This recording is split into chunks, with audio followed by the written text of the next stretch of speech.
Oil prices tumble after the Washington Post reports Israel has agreed to avoid attacking Iranian energy facilities, while OPEC's global oil demand forecasts are cut for a third month. We'll bring you the IEA's monthly market outlook shortly. Now, Bloomberg learns the U.S. is weighing capping the sale of AI chips to some countries, broadening restrictions beyond China. Plus, the British Prime Minister, Keir Starmer, cools speculation that the UK may raise capital tax to as high as 39% as he tries to calm investor jitters ahead of the budget. We'll have more from our exclusive interview. Now, good morning, everyone. There's a lot going on this Tuesday morning. Let's take a look at the European markets map. A lot of the focus, of course, is on earnings. We're in full earnings swing.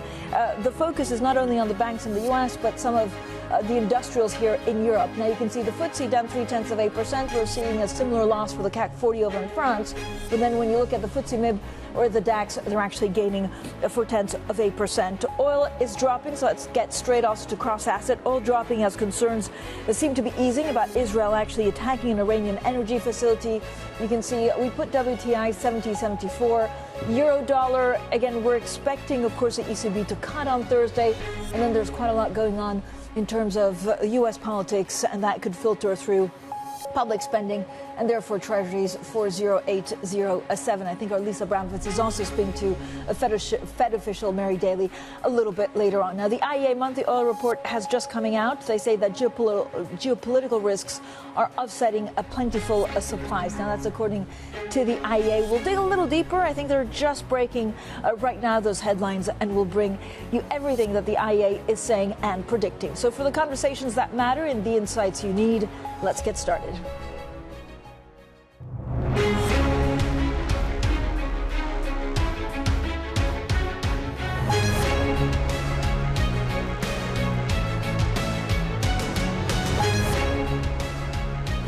Newsmakers and market movers. This is The Pulse with Francine Lacqua. Well, good morning, everyone, and welcome to The Pulse. I'm Francine Lacqua here in London. Now, oil prices tumbling this morning. That's after the Washington Post reported that the Israeli Prime Minister Benjamin Netanyahu told the White House he's willing to strike Iran's military rather than oil or nuclear facilities. Now, for more on that and the IEA's monthly report, let's bring in Will Kennedy, Bloomberg's senior executive editor for energy and commodities, and for, of course, wider markets, Seema Shah, chief global strategist at Principal Asset Management, also joins us. So thank you both for being with us. Well, I mean, it's a big day for oil. It's been a big day, I feel, for the last 2 weeks. But finally, I guess the concern about a strike on Iranian energy facilities is not taken off the table, but it's certainly diminished. Yes, that's right. We hit $80 a barrel at the beginning of last week, and that was pretty much driven by the idea that the Israelis were considering attacking Iranian oil facilities, which would, in the first instance, crimp their ability to export oil and also risk wider conflagration in the Persian Gulf, for which we rely on more than a third of our global oil supplies. Now, the news today that the US has persuaded Iran that it shouldn't, Israel that it shouldn't do that, I think takes a lot of that risk premium out of the market, and we're seeing the market respond. We're down $3 a barrel, closer to 74, so $6 lower than we were a week ago. What does this tell us? I mean, there's also this IEA report talking about geopolitical risks. I mean, are we still in a wait-and-see situation? Yes, I think that, we shouldn't lose sight of the fact that Israel and Iran are in an incredibly tense situation, and that they are there is going to be some kind of action from Israel against Iran, which is a risky thing. But underlying the geopolitical moves we've seen in prices is this broader concern about the supply and demand balance. I think, in common with a lot of financial markets, oil traders were a little underwhelmed by the Chinese stimulus proposals. Oil demand in China, traditionally the biggest driver of demand growth, has been pretty flat this year, and we've got OPEC looking to put more oil into the market next year under current policy. So you put that together, and the underlying picture is for the market to be a little bit loose next year. Seema, when you look at all of this, we had been discussing that for the last 7-8 months, actually a lower oil price was almost an extra stimulus for the global economy. Does this now complicate things for central banks? Well, I don't think it complicates things. In a way, I think having the high oil prices at this point would have been even more headache, given the inflation numbers that we had last week in the US, given that the market is now starting to say, look, is this even going to be a landing? So I think this does simplify the matter actually a little bit more. The worst case scenario would be if you have that inflation spike, which then takes away all the space that central banks have to cut rates and provide that little bit of stimulus. I don't think it needs much, but certainly some stimulus for the global economy.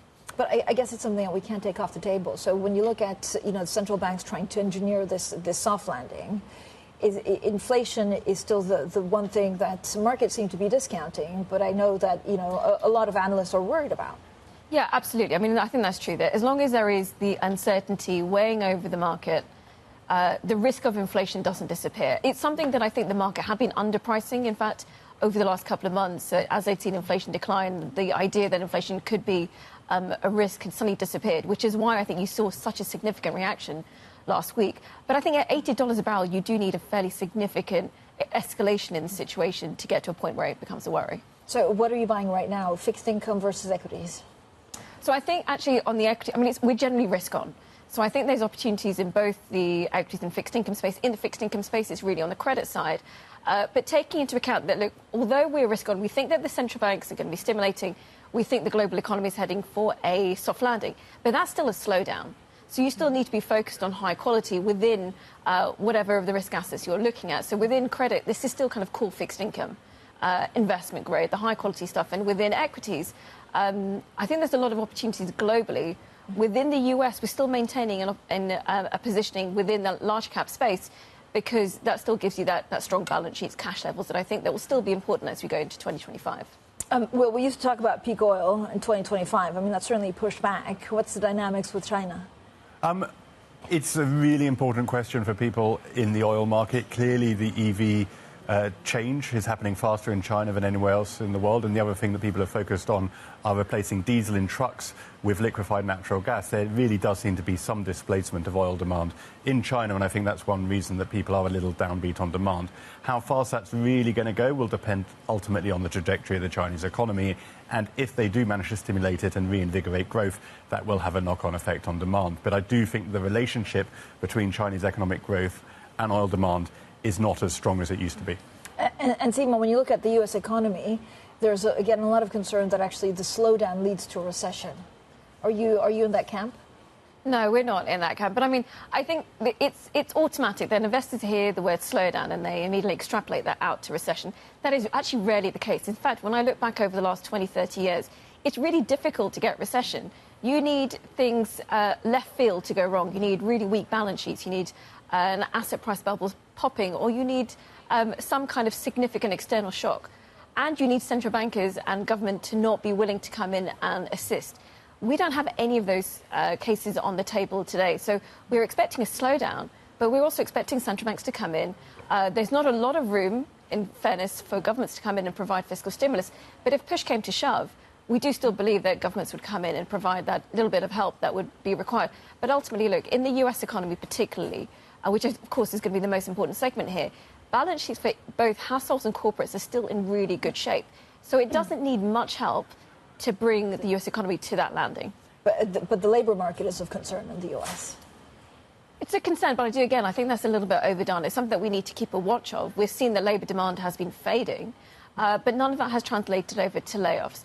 I think the difficulty at the moment is actually looking at the data and translating it when there is so much uncertainty involved in that. Even if you just look at the payroll report, the most recent one, there's a very, very low response rate. You then have seasonality, you then have hurricanes, you have weather effects, which is making it a very difficult picture to kind of decipher. And I think that's probably the biggest risk, that central bankers can be wrong-footed by maybe some of the data, which is a little bit misleading.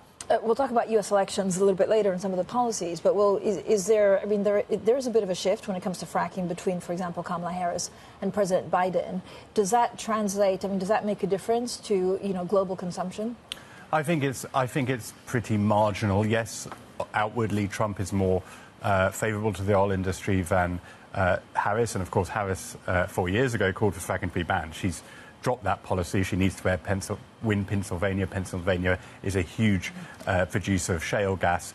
So that's just not on the table. I think that the experience of respective Republican, Democrat administration shows you that politics does not drive US oil production. The US oil industry drives US oil production. It's a story about technological innovation and investment, and there's no reason to think that politics will change the dynamic. There are places that the election will be important. I think Iran, Trump was likely to come down harder on Iran with sanctions than the Harris administration maybe. And secondly, people are very focused on this ban on exporting LNG and new terminals there. But I think it's pretty marginal to the dynamics of the oil market. And Seema, it's very clear that in this U.S. political campaign, I mean, China bashing has worked, or certainly both sides are doubling down on it. At the same time, we're seeing extra stimulus coming from the Chinese economy. How do you view that longer term? So I think the issue with the U.S. tensions with China is something which I think investors actually fully understand. If you ask anyone, I think everyone out there knows that there is a tension there, and they bring that into their expectation for China markets. What I think the stimulus has brought is a bit of an upside surprise. It's questionable how far that's going to take the Chinese economy, how sustainable it is. But at least from a perspective, what has been the surprise into the market over the last couple of months, it's the stimulus package. And I think that's got space to at least move the equity market a little bit further. But I think that, the US election is still another reason why you're finding that some investors are still cautious about getting back into the Chinese market. Thank you both for joining us. Will Kennedy, there, Bloomberg Senior Executive Editor for Energy and Commodities, and Seema Shah from Principal Asset Management stays with us for more on the markets. Coming up, Bloomberg understands that sales of advanced chips from NVIDIA and AMD could be restricted to certain countries by the U.S. government. We have the full scoop next, and this is Bloomberg.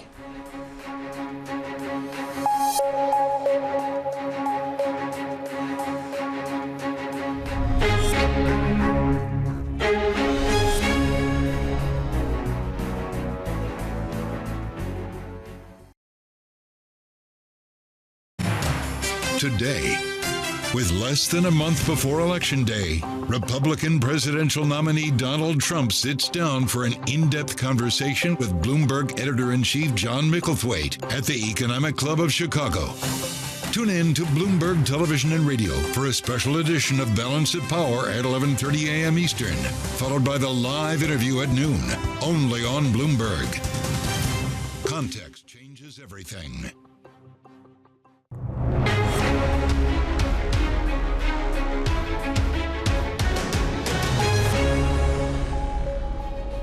The conversations that matter, the insights you need. This is The Pulse, and I'm Francine Lacqua here in London. Now, Bloomberg has learned that the U.S. may cap sales of AI chips from companies like NVIDIA to some countries in the interest of national security. Well, let's bring in Bloomberg's executive editor for global technology, Peter Elstrom. Peter, thank you so much for joining us. So what is the idea behind these potential AI caps, and which countries are they targeting? Well, this is a very aggressive new idea from the Biden administration. It certainly would be quite controversial if they go ahead with it. What they're talking about doing is limiting the sales of NVIDIA and AMD AI chips to certain countries, really targeting by a country-by-country basis who could get this technology. Effectively, what they're talking about is limiting the AI capabilities of certain countries. This builds on existing policies that they've already got. They've been targeting China for a couple of years, a few years at this point. Now they're really looking at the Middle East and some of the countries there that have both the financial resources and also the determination to be able to build up these AI technologies. So what impact could this have? Well, it could be quite significant. We've seen some countries in the Middle East in particular be very aggressive in making these investments. G42 in particular has been investing aggressively in AI capabilities.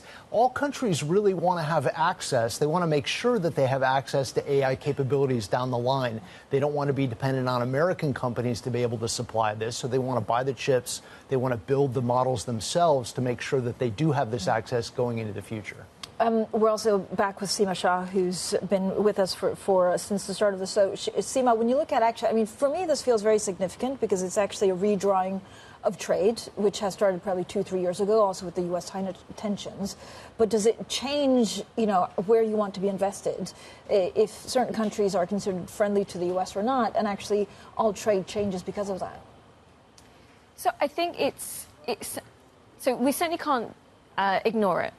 The tariff side of it is, to be honest, I think that from the tariff perspective, it's really something which impacts our international exposure rather than how we think about the U.S. In particular, with this specific news, we are a little bit skeptical about how far the U.S. is willing to go with it. Because, of course, it ruins a relationship going forward. It's something they need to keep an eye on. There's a balance for them. So I'm skeptical about how far that they would go. But certainly, if there's anything that we're going to be looking at, it's going to be how is the international arena impacted here.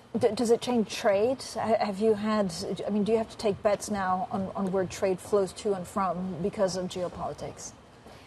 Yes, we do to some extent. It's one of the reasons why I think, for example, for Europe, it's one of the reasons that we maintain a longer-term underweight in that region, because we do worry about where the trade flows. How is the US going to respond to Europe? Where does Europe fall in with regards to the US-China tensions? Is one of the things that we do take into consideration.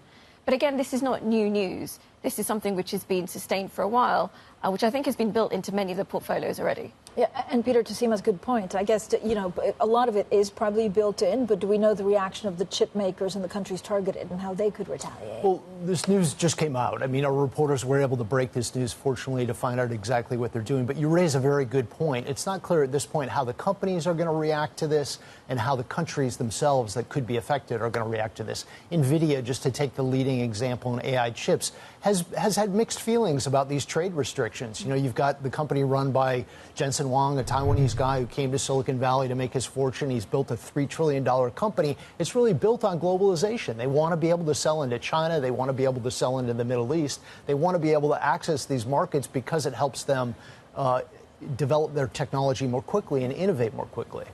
What's your take on technology in general? I mean, apart from these, I mean, again, this could put into question a lot of certainly, individual chip makers' modus operandi. But in general, is NVIDIA like all player takes all? Yeah, so in general, we've maintained that overweight to that large cap tech space. There are some, we have to take into account the valuations are really, really frothy, and expectations are very lofty, and probably more lofty for the near term. I think for the longer term, we certainly believe in that opportunity set. But also, in this environment where we are expecting a soft landing, you should see a broadening out of other sectors, other companies. So in that situation, I think investors should be asking themselves, do you want to be increasing your exposure to something which is already very expensive, and where there are some concerns maybe brewing about where they can deliver, or do you want to go into other areas which have got that opportunity still to go, given that they haven't yet almost had that catch-up trade? Do you make that decision based on earnings coming up? Or do you have to be longer term? You have to be longer term. Yeah, we almost have to be looking beyond where it is in the near term. But certainly in this environment, there are certain areas that we would like. There's stuff like financials, industrials, which should perform well in this environment if you still expect to see a soft landing.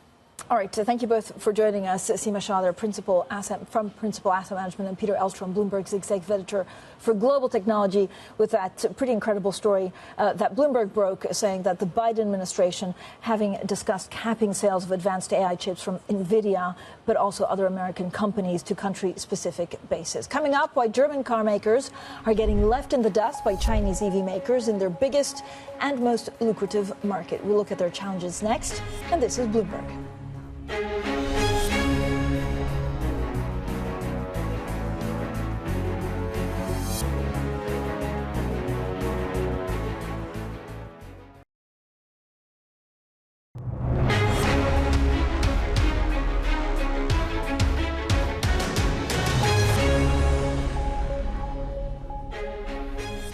Well, today's Big Take looks at how German car makers have lost the fight for the EV market in China and how winning it back will be a fight. Volkswagen, Mercedes-Benz and BMW all reported a slump in third quarter sales in China. Let's get more with Bloomberg's Oliver Crook, who joins us from Brussels. Ollie, thank you for joining us. So can German car makers actually make up ground? I think it's going to be very challenging for them, Francine. And just to illustrate how challenging it's going to be, when we talk about those third quarter numbers, I mean, we're talking about absolutely huge sales decline in China. For Mercedes, it was down 13%. For Porsche, almost 20%. For BMW, down 30%. That means that BMW lost almost a third of its sort of biggest market in the third quarter. That is absolutely huge in terms of, you think of the scale of that. In terms of bringing it back, it's not just a question of the Chinese economy recovering and demand coming back. The question is, once that demand comes back, is it going to be for the German cars? More than 50% of all the cars that are sold in China right now are EVs, and the German car makers are just flatly behind on the technology and really sort of the digital side of the car. For the Chinese market, that is absolutely crucial. So it's going to be a very difficult uphill battle for them to fight back. Europe has an EV demand problem. How do you solve it? Yeah, so listen, this is one of the big questions before all of the CEOs that we spoke to yesterday. They say that they're starting to see some of the demand come back because they've managed to lower their prices a little bit. But I think that one of the main issues that you've got is next year you have new regulation coming in. These car makers need to, according to the laws out of Brussels, sell a fifth of their cars have to be EVs. We're nowhere even close to that, Francine. We're at about 15%. In order to get there, says Carlos Tavares, the CEO of Stellantis, you need to get a demand side sort of stimulus into the economy. Have a listen to what he had to say to us yesterday. Right now, we only ask two things to the governments, and specifically the European governments. We ask stability of the rules. We do not ask for any kind of postponement because we are ethically committed to contribute to fixing the global warming. So we don't ask for any postponement. We ask for stability from one side. And from the other side, we ask the governments to stimulate the demand, which is not to help Stellantis, but to help the consumer, so that the consumer can buy EVs at an affordable price. So you have a sort of mismatch between where the market is, what the market wants, and what policymakers want. And what you hear there from Carlos Tavares is that you really need to have that demand stimulus if you really want to get the sort of targets that you want to hit here in Europe. And that is going to be very challenging, Francine. Ollie, thanks so much. Oliver Crook there with the very latest from Brussels. Coming up, following a rocky 3 months in power, our exclusive interview with the UK Prime Minister Keir Starmer. This is Bloomberg.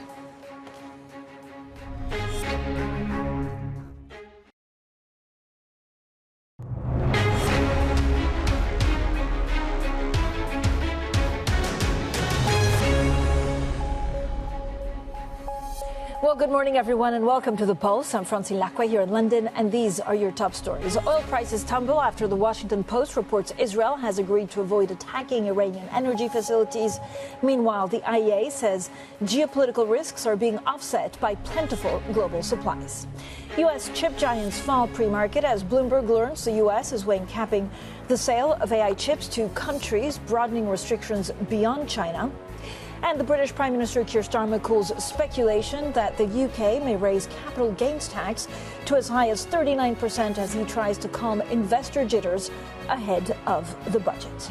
So let's stay with that exclusive interview. The UK Prime Minister Keir Starmer's government is touting £63 billion of investment from a key summit on Monday. Well, Starmer is seeking to draw a line under the rocky first 3 months in power that saw his negative rhetoric about the state of the public finances weigh on economic sentiment. Well, he spoke to our very own head of economics and government, Stephanie Flanders. Well, quite a lot of speculation is getting pretty wide of the mark, but so you say that 39 is wide of the mark? Yeah, it's getting to the area which is wide of the mark. But I'm not going to fuel the speculation because we can go on like this for a very long time until budget day. Everybody knows that until budget day, none of that is going to be revealed. It was important that when we came into office, into government, we looked at the books, we assessed the state of the economy. We needed to understand the damage that's been done, and that £22 billion black hole is a real problem that we've got to deal with, and make sure that we go through all the processes necessary for a properly thought through budget. So that's why we put the timing as it is. It's the right timing. But equally, it's been really fantastic to have this investment summit just a few weeks before the budget, where the mood music here is very upbeat. People are talking about a real opportunity now to invest in the UK, comparing it as a sort of relative advantage across the world.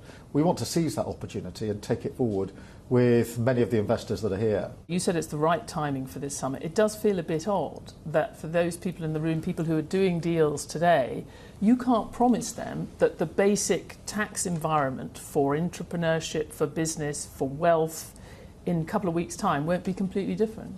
Well, they're very interested that corporation tax is capped. They know exactly where that is in the long term. They're very interested in the fact that we're able to say that because we've got a good, strong majority in government, we're able to make decisions based on years, not months, with a clear strategy. They're very, very interested when I talk to them about being a mission-driven government, a government with a real sense of purpose measured over years, with one central purpose, which is wealth creation translated into jobs in different parts of the United Kingdom.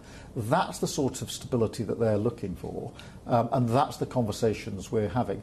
They're very pleased to hear that from a government. They're very pleased about the clarity. There's no end of people here today who said the clarity of the message is really welcome. It's now the follow-through, which is actually the execution of it. What are you prepared to do when it comes to planning? What are you prepared to do when it comes to regulation? It's not just the number of regulations, it's the inconsistency of regulation that we need to deal with. And when I'm able to say with real confidence and certainty and clarity, yes, we're going to deal with that, that leads the decisions, in my view, to make the sort of investment that we've seen in recent weeks, which is very welcome. These are not just big numbers, although they are big numbers. They translate into jobs around the United Kingdom, good, well-paid, secure jobs. And that's the change we promised at the election and the change that I'm determined to deliver on. Well, that was the UK Prime Minister, Keir Starmer, speaking exclusively with Bloomberg's head of economics and government, Stephanie Flanders, who joins us now. Stephanie, it was a great interview. It was the first time he spoke to us at length since being elected in July. And he has this tricky situation where he has to kind of, keep investors here whilst at the same time, commit with what he promised in the manifesto. Yeah, and I have to say, the mood music leading into this was not very promising. You've got, as I mentioned to him at the beginning of the interview, you've had sort of plummeting consumer and business confidence since they were elected. But not entirely due to them, but actually a lot of underlying economic figures have looked quite good. And a lot of business leaders are concerned about what they keep saying about the difficult challenges facing the UK economy, possible regulatory changes coming through in the labour market, tax changes, primary taxes on wealth and capital gains, all of that concern. So there was always a question mark, how are you going to talk up investing in Britain when you've spent the last 3 months talking about what a basket case it was? I think they pulled it off in terms of the day itself. I think, they had good turnout. A lot of the major heads of the banks and the investment community, a lot of private equity folks were there, and they had done the sort of requisite number of big-sounding deals. But that fundamental challenge that I was also putting him into the interview, you can't promise that the tax situation is going to remain the same over the next few weeks. That was just an underlying tension. So, and I mean, you're absolutely right. They had, it was 100 days since they got elected yesterday, and it's been, frankly, rocky. Is this because of how they communicated, or is it just because there was too much time between the day they got elected and this budget on October 30th? A lot rides on this budget. I think there's any number of things. I mean, in principle, you could have said, and this is what the Chancellor said, we need to take our time, we need to open the books, there's no point doing a rush budget. In opposition, I can see the case for that. In government, when you have all of the focus on the budget, I think leaving this amount of space, especially when you've injected a few key, very difficult decisions already into the debate, like the winter fuel allowance, taking that away from a lot of older people, when you're not sort of offsetting that with other positives, new spending on NHS, whatever it is. So I think a lot of those things that look smart in opposition suddenly didn't look smart. And actually just their straight day-to-day management has not been as competent as we might have expected. They didn't seem to be ready for government at number 10 or in many of the departments. So, Stephanie, what happens now? Again, it's 2 weeks until that budget. Are they still going through the numbers to see if people leave, then you kind of lose that tax revenue that you could get by hiking taxes? Is it like a So I was looking balance? at, this is one of those times where we start going through the timetable for the Office for Budget Responsibility, because that's the big difference, right? It's quite hard to do very last-minute changes now because you have this fiscal watchdog that has to have run the numbers on whatever you've decided to do. And as of yesterday, they're supposed to have been given the primary measures to the fiscal watchdog so that they can then say, this is what would happen if you did X, Y, and Z. There's still going to be plenty of change between now and the 30th, but I think we are in the final straight just because of that need to have the numbers go through that watchdog. So the main questions are capital gains tax, private equity, which is maybe why you had a lot of private equity also showing up yesterday Yes. at the investment summit. I think so. And I think what is interesting is we thought all these major tax rates were off the table, right? Because they'd gone into the election with a pledge saying taxes on working people won't go up, we won't change the national insurance rate, income tax, the VAT, these main forms of taxation. So we thought we didn't have to worry about that. Yesterday, I think there was some lack of clarity introduced by the Chancellor about whether the pledge on national insurance applied to both the employer side and an employee side of national insurance. It's a very arcane bit of the tax system. There actually isn't that much difference between the two, but technically she might be able to argue she was raising taxes on companies, not on workers.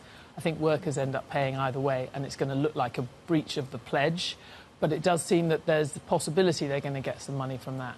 Stephanie, how does this country grow? Again, if you talk about growth, it's an industrial plan. I know I keep on hearing risk-taking. I don't even know what risk-taking looks like. Do you force pensions to invest more in UK companies? I mean, the big problem for the UK has been, on the public and the private side, is lack of investment.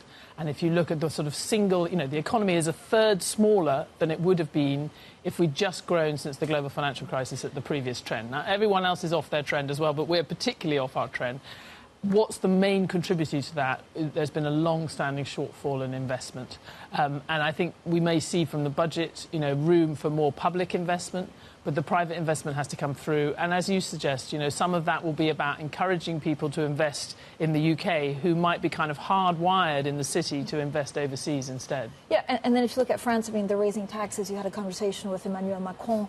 Italy's also raising tax in some of their most viable companies. Germany, frankly, isn't doing great. So the UK is also looking okay comparative to other countries. Yeah, in terms of certainly even on that basic measure I just used, I think the Eurozone is almost as far off where it should be. And I think if you were looking at some of the sort of fundamental drivers of growth, you wouldn't think that France or Germany was in a better state. They do have, though, much more productive workers. That's the other piece of this that we always talk about is productivity.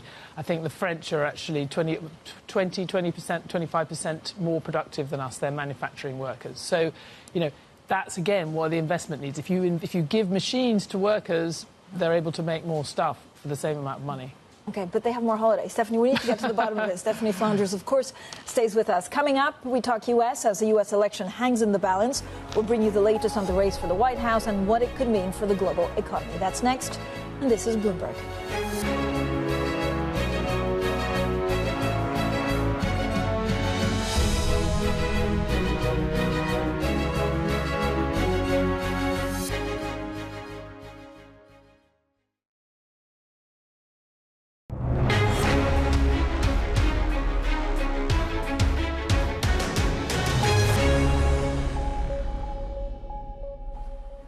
Welcome back, everyone. Now, we're just 3 weeks away from the U.S. election, and right now, well, the race for the White House is just too close to call. The former President Donald Trump will be sitting down with our Bloomberg editor-in-chief, John Micklethwaite, a little bit later. Meanwhile, a gauge of expected yuan swings hovering around the highest in nearly 2 years as traders brace for the risk of tariffs on Chinese exports if Donald Trump wins. Well, still with us, Bloomberg's Stephanie Flanders. Stephanie, thank you so much for sticking around. Look, by all measures, the U.S. economy is kind of firing on all cylinders, but so many question marks about taxation, tariffs, even at 1,000% if you believe what Donald Trump has said.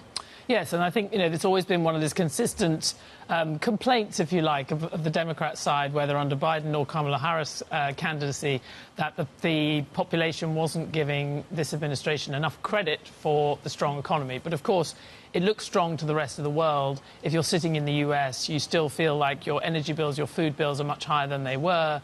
And the fact that your wages have also risen, they still feel like their life has got more expensive, and they have very much punished the Democrats for that. Now, Kamala Harris has kind of narrowed the gap to some extent on the economy, but that sort of basic issue, which faces any incumbent party, I think is still a kind of underlying drum roll for this campaign.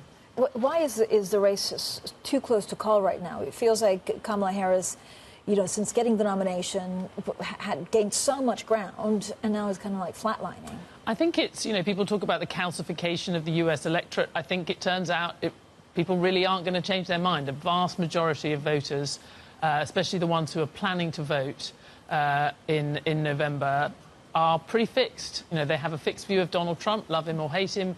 They have had a fixed view of the Democrats. I think Kamala Harris was able to make up the loss that was sort of, the cratering, some would argue, certainly the decline in support that we saw for President Biden when there were concerns about his age. But there is just this very small sliver that we've been talking about for at least, for several years of undecided voters who they are now fighting about. I think that, the Democrats are clearly nervous that the momentum, as you say, that Kamala Harris had, she seemed to have lost over the last few weeks, didn't seem to get as much out of that very strong debate performance as we expected.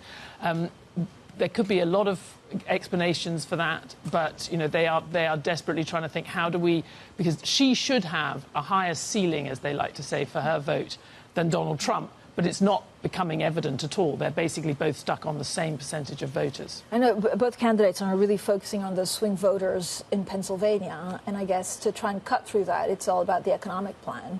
Are we going to see shifts from the Harris camp? Maybe I know on fracking, she's a lot more fluid on it than Joe Biden was. Yeah, and I think she clearly had a position that she's had to reverse, and then that feeds a sort of narrative about flip-flopping.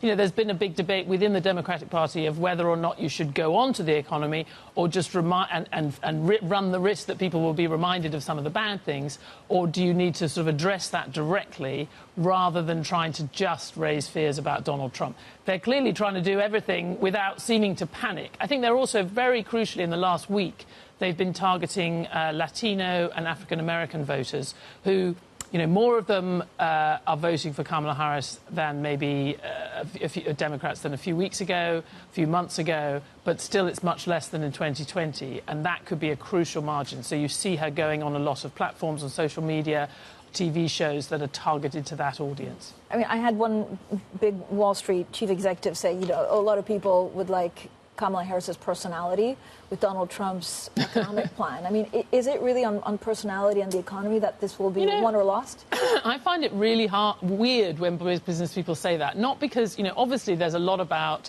any Republican agenda, Republican president, that the business community is going to feel more comfortable with, and they would certainly feel more comfortable with a business person as president than a sort of prosecutor from California.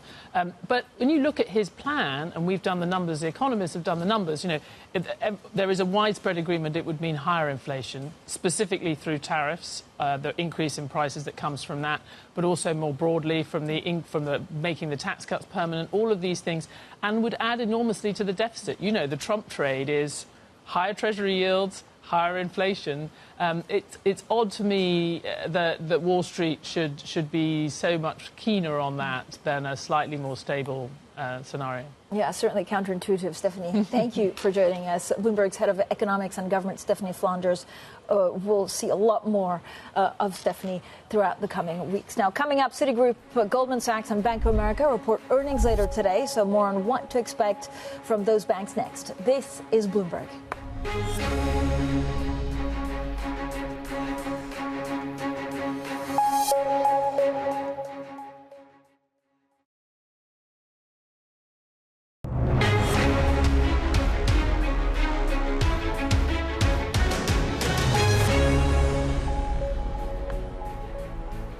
Citigroup, Goldman Sachs and Bank of America are likely to flag rising revenue pressures in earnings reports later today as the Wall Street giants start to reckon with the Fed's rate cuts. Now, for more on this, I'm joined by Bloomberg's Charlie Wells and Filippo Alloatti, head of financials at Federated Hermes. So thank you, Filippo, for joining us. Charlie, thank you as well. I mean, I do feel we're joking around that it feels like every week is, Wall Street earnings day. They've come around quickly. What are we expecting today? They really have. I mean, look, they have some tough numbers to follow because JP Morgan, beat expectations on net interest income and on investment banking revenue.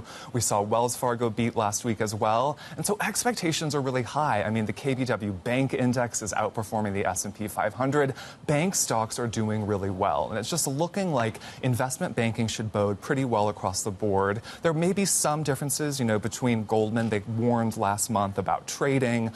Bank of America warned about investment banking fees. And the other really big picture that I think we want to focus on here is the consumer, because Citi had been talking about some issues with credit. Yeah, and this is the problem. You cover credit, but also how much of these are stories about, regulation, about, the forthcoming U.S. election, and how much is it just on the economy? Yeah, it's always comes down to the economy, and banks are doing very well versus the S&P 500 because the economy is strong. 4.1 unemployment rate, 3% projected growth, and a relatively stable but coming down inflation. So they are all positive tailwind for the banks. Now, of course, so the problem becomes as rates will hopefully gently come down, then the banks also will learn less from the net interest income. And that's why Pinto, JP Morgan, and also the other CEOs that were putting water on the fuel say maybe the analysts got ahead of themselves, as they always do. They're more focused on IBD and potentially on the equity capital market. markets. Yeah, and Dan Pinto, as you said, JP Morgan there, where he's president, Charlie, basically, made that difference or tried to temper expectations. But JP Morgan, by all counts, are doing great. And then they beat. And I think one of the issues is, that, rate cut was only a few weeks ago. And so it's not clear how much that would have played into the results from this quarter. And I think it will be something that net interest income conversation is something I think we'll be hearing a lot more about as rates potentially, as you say, are cut even more. To what degree does that start to show up in these earnings? I think the third quarter of this year, maybe not so much for the other banks that are going to report today. And Filippo, when you look at loan growth, when you look at, for example, securities portfolio, what do you find more interesting in terms of metrics? Yeah, it's actually a combination of all of those metrics, because we know some of the banks, like, for example, Bank of America, see to some extent they have very large liquidity portfolio. And of course, so if rates coming down, they need to juggle the liquidity ratio, the available for sale and hold to maturity portfolio, and of course, also the loan growth, which at the moment is almost, even though the economy is growing 3%, is quite dull at the moment. And we know there are some cracks appearing, like, for example, commercial real estate, which hasn't really been a focus so far in the quarter, also because the banks that have reporting are relatively insulated in terms of exposure to the office market. But I think with the regional reporting, it will be more, the market will spend a bit more time on commercial real estate. Do you have any worries about the regional banks? The regional banks are actually interesting. They outperform the money center, the big guys, because they say if there is a soft landing, or actually even there is no landing at all, and the economy keeps chugging along at, say, 2.5% GDP growth in 25, which, I mean, some government in Europe would kill to have this type of growth, then in theory the regional should outperform that's what history say. But of course, the question is, will be a 1990s with lots of loss on the commercial estate, or more 94, 95, where actually some sort of hiatus in the economy permit the banks to ride out of those cracks that are appearing. And Charlie, I mean, I know, it's interesting when you hear Jamie Dimon, he says, yeah, all these numbers are fine, but actually you're missing the bigger picture of geopolitics and how that changes everything. He was incredibly gloomy on that. And I think, his CFO was fairly sanguine on the economy at large, but, Dimon talking about a lot of the risks, sounding a very kind of gloomy tone. I think something else that is striking that we heard kind of on the gloomier front, even from Jeremy Barnum, the CFO, was the U.S. housing market, right? He said it was a little bit stuck. And I think as we pivot into that lower rate era, that would be something that you would want to see from these banks, that housing market, these mortgages, come in and maybe make them some more money on those loans. When you look at the European banks, I know you cover also UniCredit, I mean, do we need some kind of, cross-border consolidation? It could be UniCredit, Commerzbank or something else to try and at least compete with Wall Street. I think so, and I think it's like Darwin evolution, where the rules cannot really implement this banking union, the so-called top-down. Maybe it should come from bottom-up. I don't know if it's going to be Andrea Orcel or some other CEO, but I think also we need these animal spirits, what you were mentioning before, the risk-taking. So we need some CEO that put out a positive case for more European integration and say that makes financial sense. And then if it makes financial sense, it will be approved by the shareholders, because at the end of the day, those banks belong to shareholders. And the shareholder approved, then some other CEOs, they could be emboldened and say, oh, what Andrea is doing in Germany actually makes sense between France and Netherlands, or France and Spain, or whatever. I think we need more of these kind of deals, yeah. Thank you both for joining us for a terrific briefing on everything happening with the banking sector. Filippo Alloatti, head of financials at Federated, Hermes, and Bloomberg's Charlie Wells. Now, you can watch Bloomberg's editor-in-chief, John Micklethwaite's exclusive interview with Donald Trump, 5 p.m. London time. I know I'm looking forward to that interview. When you look at markets, look, oil falling for a third session, a report that Israel may avoid targeting Iran's crude infrastructure. This is Bloomberg.